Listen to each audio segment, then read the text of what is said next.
오늘은 첫 번째 시간으로 여러분과 함께 고난주간 특별새벽 기도회 예수님께서 바를 수 있는 첫째 날의 일정을 잠시 말씀드리고자 합니다.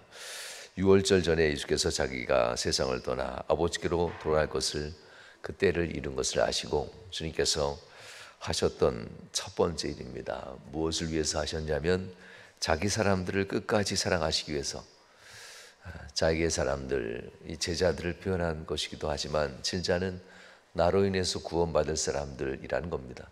나로 인해서 구원받을 사람을 천국 이를 때까지 끝까지 책임져주고 인도하기 위해서 내가 첫 번째로 보이는 것이 이건이라 하면서 발을 씻는 이 일을 합니다. 제자들의 발 아래 주님이 무릎을 꿇는 모습이죠.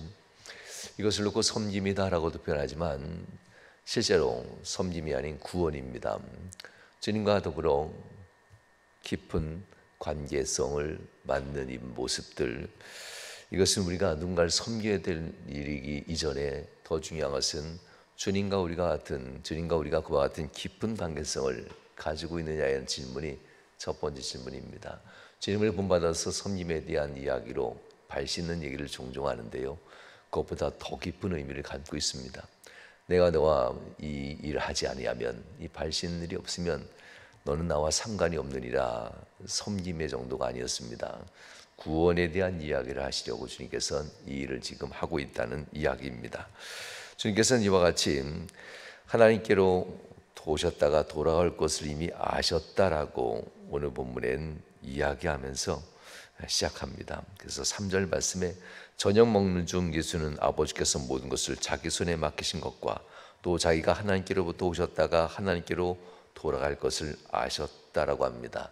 하나님께로부터 오고 하나님께로 돌아간다, 무슨 뜻이냐면 하나님이 내게 주신 일을 하러 왔고 이제 그 일을 마치고 돌아갈 때가 되었다라는 이런 얘기입니다. 이 말씀을 통해서 주님이 우리에게 하시고자 하는 일, 그리고 그것을 완성하고자 하는 일이 무엇인가에 대해서 우리는 이미 알고 있습니다. 구원, 죄로부터 구원하고 지옥이 아닌 천국으로 우리를 이끌기 위해서 이 땅에 오신 목적이었고, 가실 때도 이것을 완수하기 위해서 주님이 오셨다는 이야기입니다. 죽음을 향해서 주님께서는 십자가의 길인 것을 알면서도 이 마지막 순간까지 걸어 들어오시고, 어제 말씀드린 것처럼 베다니에서부터 예루살렘을 들어가시는 이 모습들, 왕으로 오셨다고 사람들은 환호를 보내지만 실제로 주님은 왕이 아닌 죽음을 각오하고 오신 이 자리였습니다. 그 마지막 여정이, 결국 죽음을 향하는 마지막 여정이 제자들의 발을 씻는 세족식으로부터 시작된다는 것은 굉장히 큰 의미가 있습니다. 세족식, 이것이야말로 주님의 전 공생애를 압축시킨 사건입니다. 예수님을 그저 사랑 많으시고 섬기는 분이라고 생각한다면 세족식을 크게 오해하게 되는 겁니다. 타인의 발을 씻어주는 것, 허리에 수건을 두르고 사람들의 발을 치에 무릎을 꿇는 것, 이것은 유대인에게조차, 특별히 유대인으로서 종이 된 사람에게조차도 허락되지 않는 겁니다. 이것은 그 천한 일은 이방인으로서 종이 된 사람들에게나 허락된 일이고요. 그리고 때로는 집에서는 아내와 아이들이 남편이나 아버지에게 했던 일이기도 합니다. 그러기에 이것은 예수님이, 그 주 대신 선생 대신 예수님께서 발 앞에 무릎을 꿇는다, 있을 수 없는 일입니다. 고난주간 첫날인 오늘 바로 예수님이 제자들 앞에 그 발 아래 낮은 곳에서부터 여정을 시작한다라는 이야기는, 그러니 섬기는 주라는 의미보다 훨씬 더 깊은 의미를 담고 있음을 기억해야만 합니다. 주님은 이 얘기를 하면서 베드로에게 했던 아주 중요한 메시지였습니다. 나와 내가 상관이 있기 위해서 이걸 해야 된다. 너와 나와 특별한 관계를 맺는 이 의식이니라 라는 거지요. 주여 주께서 내 발을 씻으시나이까. 베드로가, 예수님께서 베드로를 발을 씻으려 할 때 안 됩니다 주님, 당연하죠. 노예들, 그것도 이방인의 노예들이라 하는 거고, 이와 같은 일들을 주 대신 예수님이 하신다는 것은 도무지 베드로가 받아들일 수 없는 사건입니다. 사랑에 대해서 우리가 표현할 때 내리사랑이라고 하죠. 치사랑도 있지만 그것은 불가능합니다. 내리사랑, 손 윗사람이 손 아랫사람을 사랑하는 것을 지칭하는 순우리말이기도 합니다. 흥미로운 것은 이 방향성입니다. 위에서 아래로 내려가는 이 방향성들, 부모의 사랑을 자녀들이 다 이해하지 못한다 하지요. 이와 같이 내리사랑이란 것은 귀한 은혜를 가지고 있습니다. 예수님께서는 세속의 사랑에 빗대어서도 예수님은 내리사랑의 완성을 하시기도 하는데요. 세속의 사랑은 부모와 자식 간이라도 내리사랑이 완벽하지는 않지요. 결국 상호적이게 되고 섭섭한 마음이 들어가기도 합니다. 내가 베푼 만큼 받고자 하는 것 사람의 본성입니다. 가족이 아닌 이상, 가족을 넘어서는 순간 이게 더 확실하게 명확해지지요. 기브 앤 테이크가 더 확실하니까요. 그러나 내리사랑이라는 것을 생각할 때에 우리나라 순우리말로 다르게 표현하면 안 갚은 사랑이라고 합니다. 안 갚을 사랑. 내리사랑을 갚을 방법이 없기 때문에 안 갚지 못한다라고도 순우리말로 표현하기도 하지요.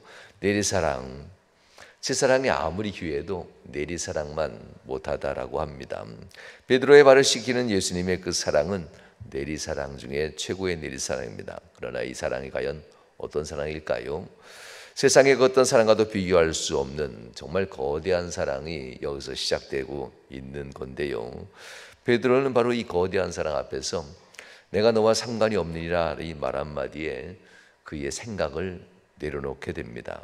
예수님의 죽음을 상상조차 못하는 베드로, 이 사랑의 끝은 결국 내가 너를 위해서 죽는다라는 겁니다. 나는 너의 것이 될 것이다 라는 이런 의미가 되지요. 베드로는 그 사랑을 다 알지 못했기에 베드로는 거절하려고 했던 겁니다. 그러나 7일 뒤에 이 모든 것을 베드로는 다 깨닫게 되죠. 7일 뒤에 무릎을 꿇으셨던 주님은 그저 나를 섬기려 했던 것이 아니라 내게 모든 생명을 다 주려 하셨던 구속적인 행동이었다는 것.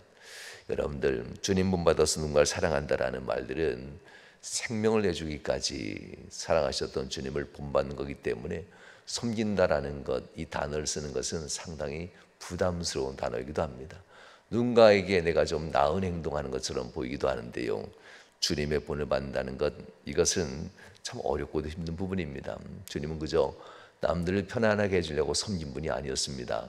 주님이 섬긴 것은 그에게 생명을 주고 그를 구원하려고 했던 이 행동이었음을 다시 한번 기억하면서 이 고난주간의 첫날 주님이 내게 주신 거대한 이 내리사랑, 하나님의 내리사랑을 다시 한번 기억하고 누군가의 그저 따뜻한 마음 정도가 아니라 생명을 내주는 이 행동이었다는 것을 묵상하는 시간 되시기 바랍니다. 도대체 왜 생명을 내줘야만 이 내리사랑이 완성되는 것일까? 예수님께서 베드로에게 대답합니다. 8절 말씀 뒷부분 보면 내가 너를 씻어주지 아니하면 내가 나와 상관이 없느니라, 이렇게 얘기하죠. 내가 나와 상관이 없느니라. 이 말은 내가 너를 안 씻어주면 너와 내가 관계성이 없는 사람이 된다라는 이런 얘기입니다. 내가 너를 안 씻어주면 너와 나와 관련은 없어, 이렇게 표현하는 거죠. 도대체 무슨 관련일까요? 실제적으로 우리는 예수님을 알기 전에는 모두가 다 마귀에 관련된 사람이었습니다. 다 지옥 갈 사람이었잖아요. 다 죽음을 극복하지 못하는 사람, 마귀와 함께 지옥에 떨어질 사람, 우리가 바로 마귀와 관계된 사람이었다는 것을 명심해야 합니다.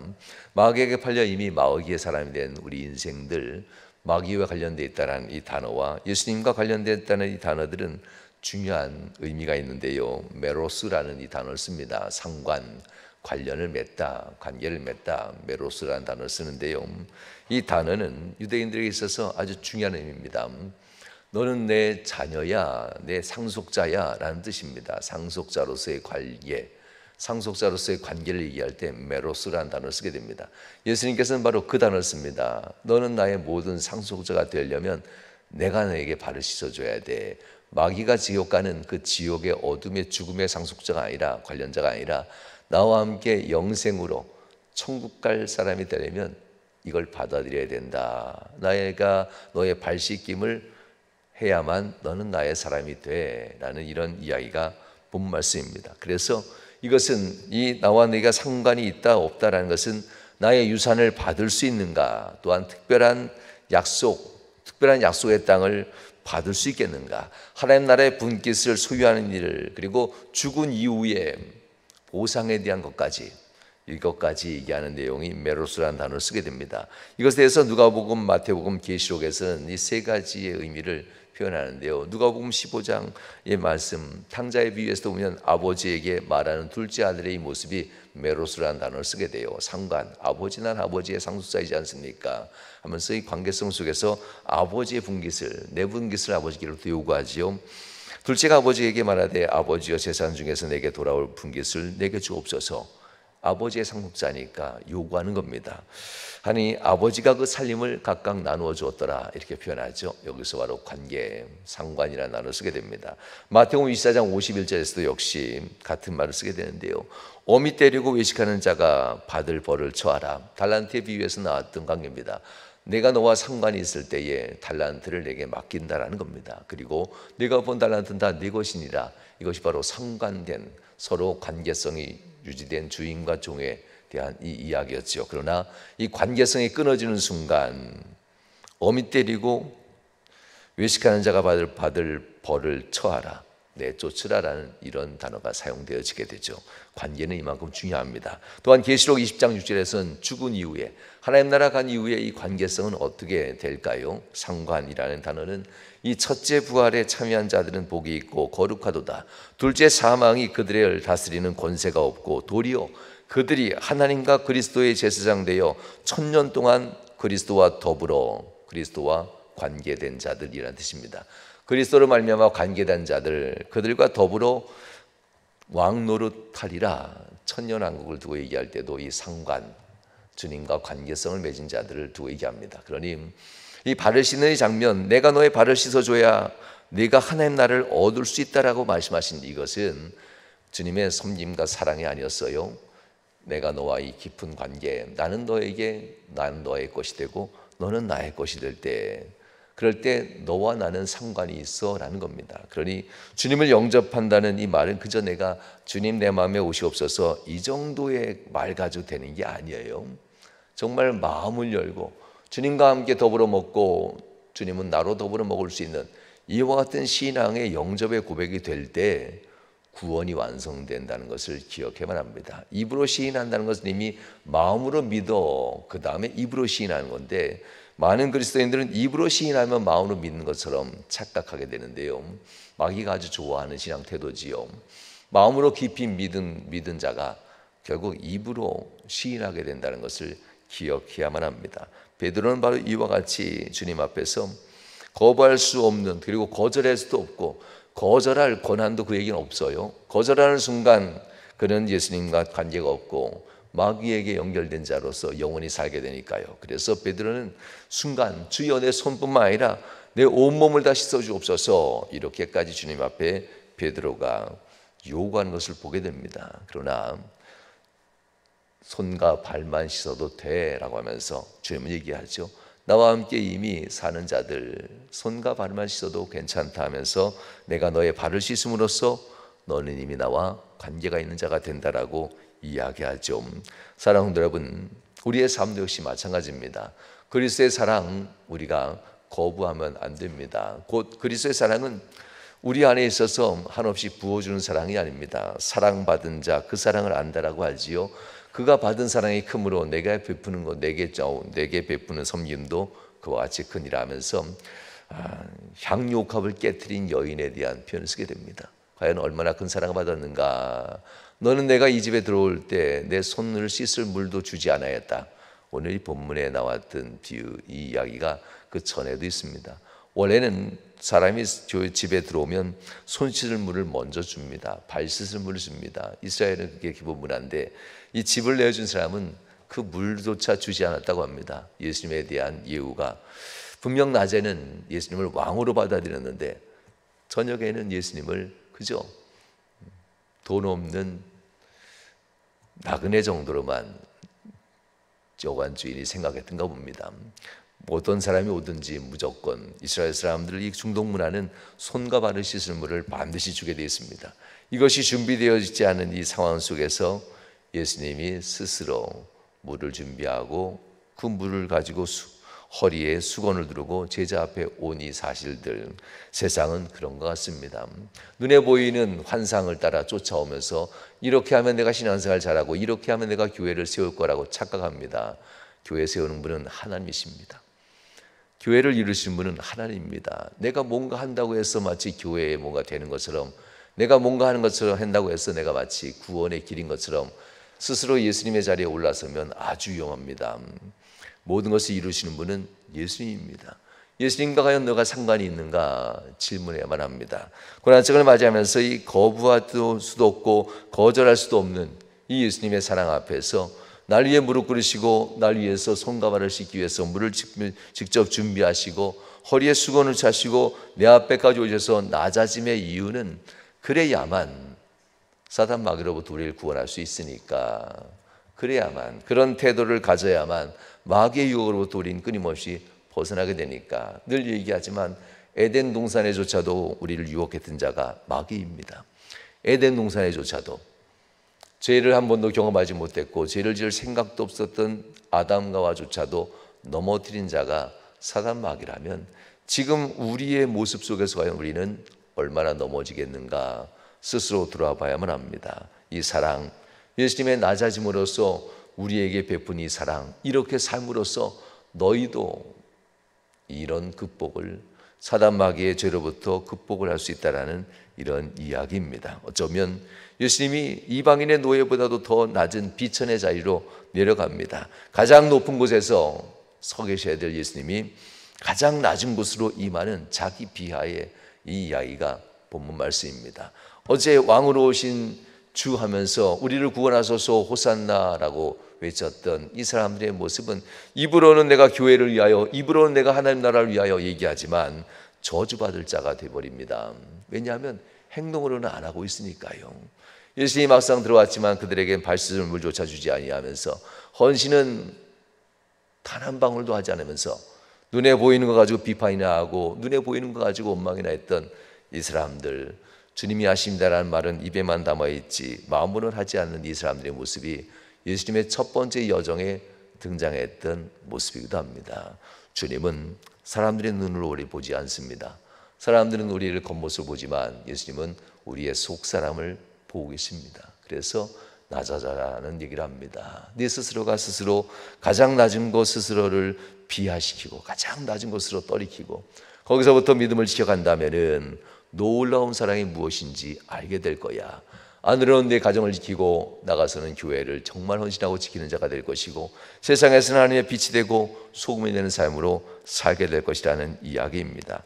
혹시 우리가 깨끗해진 내 발을 기뻐하면서 타인에게 묻은 먼지나 비판하는 그러한 자신의 들보를 보지 못하고 남의 티끌이나 비판하는 자가 아닌가 돌아보셔야만 합니다. 혹시 우리는 높은 곳에만 추구하고 타인의 정수리를 내려보는데 만족하면서 낮아지지 않는 것은 아닌가도 돌아봐야 될 것 같습니다. 주님께서 오늘 본문에서 끝까지 사랑하시는 주님의 마음을 담아줍니다. 선생으로서 주로서 남의 정수리나 쳐다보는 높은 곳에서 바라보는 주님이 아니라 가장 낮은 곳에서부터 나는 너야, 너는 내가 돼야지 하면서 가장 낮은 곳에서부터 제자들을 사랑하는 모습들, 구원의 진정한 의미입니다. 오늘 본문 속에서 예수님의 모습은 우리에게 내가 누군데라는 단어 한 번도 쓰지 않습니다. 내가 선생이고 너에게 있어서 주가 되었다는 단어를 주님은 한 번도 쓰지 않습니다. 주님은 그저 호기롭게 외치는 사람들, 내가 이런 사람입니다. 난 이러면 열심히 하겠습니다. 난 이러면 뭐든 도와주겠습니다. 이거 다 마귀의 유혹입니다. 주님이 하시는 일이지요. 주님이 하시는 일을 안 하면 안 하는 거지, 뭐가 되면 해주겠습니다라는 말들은 주님 앞에 이상한 거래를 하는 거잖아요. 신앙은 내가 뭐 한다고 되는 게 아닙니다. 구원은 내가 뭐 한다고 되는 것이 아닙니다. 주님이 해주셔야만 구원이 되는 거지요. 주님이 우리에게 낮추시고 무릎을 꿇고 그 위대한 계획을 그대로 행하시는 것처럼 가장 낮은 자리에 설 수 있었던 주님처럼 가장 낮은 자리에 설 줄 아는 사람이야말로 교회의 진정한 헌신자고 직분자가 될 겁니다. 사는 것이 어렵고 힘들다는 것, 이것이 사단에게 이유의 빌무가 되면 안 됩니다. 주님께서 우리의 삶 가운데 함께 하신다면 삶이 어렵고 힘든 모든 순간 날 위해서 낮추셨던 주님께서 나와 함께 너희도 낮춰지는 삶을 살지 않으면 나와 상관이 없는 사람이다. 나처럼 내가 너희가 주와 선생이 되었지만 이와 같이 본을 보였으니 이와 같은 삶을 산다면 너는 나와 상관 있는 자가 될 거야 하면서 이 세상에서의 신앙의 유산뿐만 아니라 죽은 이후에 영생으로 받은 신앙의 유산 다 내 것이 될 것이다 했었던 주님의 이 메시지를 기억해야만 합니다. 베드로가 이르되 내 발을 절대로 씻지 못하시니이다. 예수께서 대답하시되 내가 너를 씻어주지 아니하면 내가 나와 상관이 없느니라. 예수님은 십자가를 향해 일주일의 그 첫날 제자의 발을 닦으시며 하나님의 가장 큰 사랑을 드러내셨고, 이것은 그저 믿음이 좋은 사람이 그렇지 않은 사람을 섬기는 이유에 그러한 아르작 같은 삼류 이야기가 아닙니다. 이것은 정말 생명을 내주시면서 나를 섬겼던, 마음을 다하고 정성을 다하여 주 너희 하나님을 사랑하고 그와 같이 네 이웃을 사랑하라 하셨던 주님의 이 진정한 모습이 본문에 담겨져 있습니다. 그러니 항상 기억할 것은 고난주간을 지내면서 나의 나 된 것은 오직 주의 은혜로다. 내가 하나님의 은혜 받아서 일할 기회를 더 받아서 남들보다 좀 더 충성되게 보이는 것이지, 내가 충성된 자가 아닌데 그저 일할 기회를 좀 더 주셔서 남들 앞에 눈이 띈 것인데 이것을 가지고 교만하지 않기 위해서 나는 나를 저 날마다 주께 복종하노라 했던 바울의 고백을 기억하셔야만 합니다. 이름도 없이 빛도 없이 가장 낮은 곳에서 하나님의 위대하시고 원대한 계획, 주님께서 뚜벅뚜벅 것을 이뤄가며 내리사랑하신 것처럼 내가 이와 같이 너희를 섬겼으니 너는 이와 같이 너희도 하라 하셨던 주님의 마음을 기억하면서 사랑과 섬김이 자기를 조금이라도 드러내는 이런 모습이 드러나지 않도록 항상 주님 앞에 우리를 낮출 수 있는 우리 모습 될 수 있길 주님으로 축원합니다. 기도하겠습니다. 좋으신 하나님 감사합니다. 오늘도 귀한 말씀을 통해서 함께 은혜 받고자 했습니다. 끝까지 사랑하셨다 요한은 이것을 회상하며 우리가 그분 닮아야 한다고 소망하며 이 말씀을 씁니다. 하나님, 살아난 모든 성도들이 이름도 없이 빛도 없이 가장 낮은 곳에서 하나님의 이 사랑의 원대한 계획을, 내리사랑의 은혜를 묵묵히 실천하는 우리가 될 수 있도록 인도하여 주옵소서. 주 하나님께서 복 주심 간절히 바라며 예수님 거룩한 이름으로 기도하옵나이다. 아멘. 아멘. 이제는 아버지 하나님의 극진하신 사랑하심과 성자 예수 그리스도의 그것인 은혜와 성령 하나님께서 내 주 교통 충만 역사하시는 은총이 살아난 모든 성도들 삶 속에 유로부터 영원히 함께 하시길 축원하옵나이다. 아멘. 아멘.